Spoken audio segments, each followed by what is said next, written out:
আপনাদের নেতা হিসেবে, সহকর্মী হিসেবে এটি আপনাদেরকে আমি বলতে চাইছি, বলার চেষ্টা করছি, দয়া করে আসুন।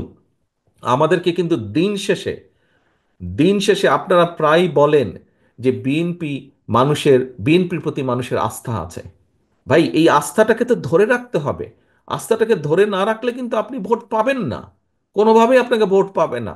ভোট কি হবে সেটা ভোটার ঠিক করবে, সে কাকে ভোট দেবে, আপনাকে দিবে না। কারণ আপনার প্রতি তার আস্থা নেই। এবং এই আস্থা ধরে রাখার দায়িত্ব কিন্তু জনগণ না, পাবলিকের না, ভোটারের না। এই আস্থা ধরে রাখার দায়িত্ব কিন্তু আপনার। আস্থা ধরে রাখা, বন্যার সময় এই যে নোয়াখালী অঞ্চলে বন্যা হলো, আপনারা বা দল মানে সকলে দিন রাত আপনারা পরিশ্রম করলেন মানুষের পাশে গিয়ে দাঁড়ানোর জন্য, সাহায্য করলেন, সহযোগিতা করলেন। শুধু বন্যার সময় না, বন্যার পরেও করেছেন। আপনারা কেন করেছেন? মানুষের আস্থা ধরে রাখার জন্য। ঠিক একইভাবে ভোট যতক্ষণ না হচ্ছে, আপনাকে সেই আস্থা ধরে রাখতে হবে। এবং ভোটে ইনশাল্লাহ আপনি জিতলে তখন আপনাকে কাজ করতে হবে এইগুলো বাস্তবায়নের জন্য, 31 দফা। কাজে ব্যাপারটি এত সহজ না, এবং ব্যাপারটি এত এত এত ছোটখাটো না, ব্যাপারটি অনেক সিরিয়াস ব্যাপার। এই ব্যাপারটি অনেক সিরিয়াস ব্যাপার। আপনি রাষ্ট্র পুনর্কাঠামো, আপনি রাষ্ট্র কাঠামো মেরামত, এখানে দেখুন, রাষ্ট্র কাঠামো মেরামত, এই মেরামত কিন্তু is a very serious matter. কাজেই আমাদেরকে সেভাবে প্রস্তুত হতে হবে। সহকর্মীবৃন্দ, আমি জানি সকলের ধৈর্য একরকম হয় না। কারো ধৈর্য কম হয়, কারো ধৈর্য বেশি হয়, কারো মাথা গরম হয়, কারো মাথা ঠান্ডা হয়। মানুষে মানুষে ভেদাভেদ থাকে। আমরা সহকর্মী, আমি আপনাদেরকে বারে বারে অ্যাড্রেস করছি সহকর্মী হিসেবে। আপনার বিপদে আমি পাশে দাঁড়াই, আমার বিপদে আপনি পাশে দাঁড়ান, সেজন্যই আমরা সহকর্মী। কাজেই আমরা সকলে মিলে দল। আপনি ক্ষতিগ্রস্ত হলে আমি ক্ষতিগ্রস্ত, আমি ক্ষতিগ্রস্ত হলে আপনি ক্ষতিগ্রস্ত। কাজেই আমাদেরকে প্রত্যেকের প্রতি খেয়াল রাখতে হবে। আমাদের খেয়াল রাখতে হবে দলের প্রতি। এবং দলের প্রতি যদি আমরা খেয়াল রাখতে পারি, তাহলেই আমরা জনগণের আস্থা অর্জন করতে সক্ষম হব। প্রিয় সহকর্মীবৃন্দ, আসুন আজকে এই কর্মশালায় আপনারা যেরকম 31 দফা কি জেনে গেলেন, 31 দফা কি বুঝে গেলেন, 31 দফা বুঝে জেনে গিয়ে আপনারা যেরকম জনগণের কাছে পৌঁছে দিবেন, জনগণের দ্বারে দ্বারে পৌঁছে দিবেন, জনগণকে বোঝাবেন, একই সাথে আসুন আজকে এই কর্মশালায় আমরা প্রতিজ্ঞা গ্রহণ করি, আমরা শপথ গ্রহণ করি যে জনগণের আস্থা নষ্ট হয় এমন কোনো কাজ করা থেকে আমরা নিজেদেরকে বিরত রাখব। এবং জনগণের আস্থা অর্জন করা যায়, আমরা চেষ্টা করব সেরকম কোনো কাজ করতে। প্রিয় সহকর্মীবৃন্দ, আমি একটি কথা বলে শেষ করতে চাই। কেউ যদি মনে করে থাকেন, আমি মনে হয় এই কথাটি আগেও বলেছি, বিভিন্ন জায়গায় বলেছি, চট্টগ্রাম বিভাগেও আমি কথাটি বলেছি।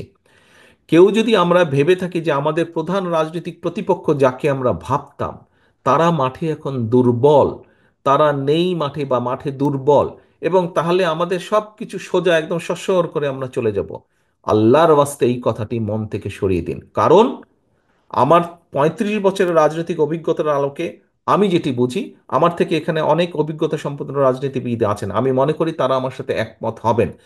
আগামী যে নির্বাচন, এই নির্বাচন কিন্তু অনেক কঠিন। যে কোনো নির্বাচনের আমি মনে করি, যদি আমাদের প্রধান রাজনৈতিক প্রতিপক্ষ থাকতো, মাঠে থাকতে পারতো, সেক্ষেত্রে নির্বাচন যতটুকু কঠিন হতো, আমি মনে করি নির্বাচন আগামী দিনে আরো কঠিন, তারা দুর্বল হয়ে যেতে আরো কঠিন। এখানে অনেক ষড়যন্ত্র চলছে, এবং অনেক অদৃশ্য শক্তি আপনার বিরুদ্ধে কাজ করছে।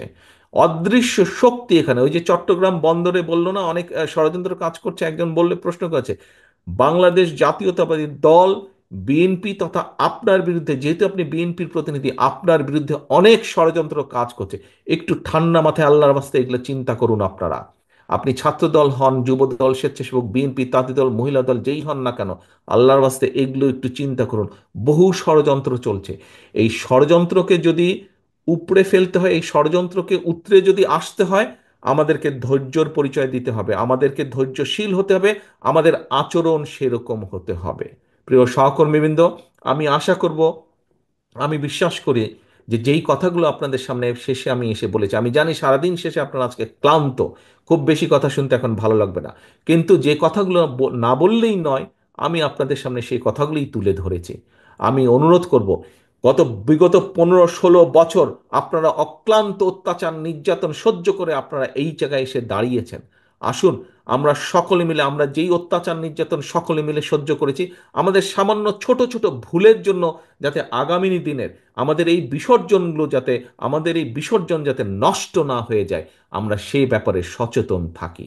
যে অত্যাচার নির্যাতন সহ্য করেছি, এখনো বহু মানুষের নামে মিথ্যা মামলা আছে, এখনো সেই মামলা উঠে নাই, মামলার খড়গ এখনো রয়ে গেছে। কাজে আসুন, যেই নির্যাতন আমরা সহ্য করেছি, যেই বিসর্জন আমরা দিয়েছি, সেই বিসর্জন যাতে নষ্ট না হয়ে যায়, যেই কষ্ট করেছি সেই কষ্ট যাতে নষ্ট না হয়ে যায়, এই ব্যাপারে আমরা সচেতন থাকি। আমরা 31 দফা মানুষের কাছে নিয়ে যাব, মানুষের আস্থা ধরে রাখার জন্য যা যা করা প্রয়োজন আমি সেটাই করব। আমাদের শেষ কথা হোক, আমরা জনগণের সাথে আছি, আমরা ইনশাল্লাহ জনগণের সাথে থাকব। কারণ জনগণই, রাজনৈতিক দল হিসেবে জনগণই আমাদের শেষ ভরসা।